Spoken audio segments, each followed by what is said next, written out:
So we got our Icon tie rod kit for our Bronco. So obviously I don't have the factory tie rod completely taken off. This is a spare tie rod that I bought through Ford. Now this is for the Bronco that I bought through Ford. I kept it in the back of the truck. Now I do have the Bronc Buster tie rod braces, and I got a link in the description below that can kind of show you or take you to those. So off the bat, some of the key differences. So I can't really compare the outer tie rod because I can't take it off the truck just yet. I might go there and hold it up against there. So anyway, this thing, the factory one, this inner tie rod is a lot longer. So I'm assuming that this outer tie rod of the Icon is a lot longer. What do you think, Wheaton? He thinks the same thing, don't you, buddy? Anyway, but this is definitely, if you put these things closer together, and I don't know if the camera really does it justice, but this is quite a significantly bit difference in thickness. The only vulnerable part on this thing might be this neck up here because it's smaller, but it's still not as tiny as the factory one. So I don't know if you can really see that in the camera, but in the real world you can see a significant difference. And down here, let's flip this around so you can see like right up against each other. It's a pretty significant difference.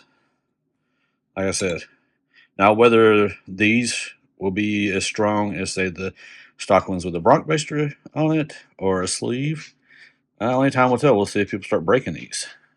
We're gonna put it on ours. At some point, we will eventually replace the steering rack. Down the road, hopefully we won't have to because we break it. But eventually, we will have to replace the steering rack, and the top can now, of course, is 74 well. That's about $5,000. And also at some point we'll probably upgrade the front drivetrain, so the differential and both half shafts with the Dana Spicer. We'll see 29 spline versus 31 spline. Those are also on Bronc Buster, by the way, if you're looking for axles. But yeah, I mean, this thickness and this thickness of the threaded part is definitely different. This up here is way bulkier than this piece.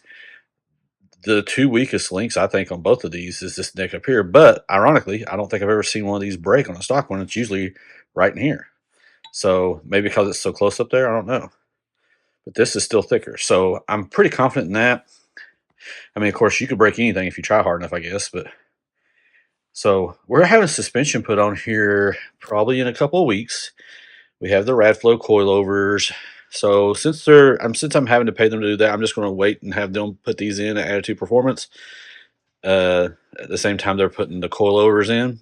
So kill two birds with one stone, and because that way they have to get aligned regardless, and I don't want to have to get aligned twice. So we're just going to have them put these in. It does come with its own boot. And it does come with the wires here, or connectors, I should say. It does come with its own boot, so we'll be able to get those in.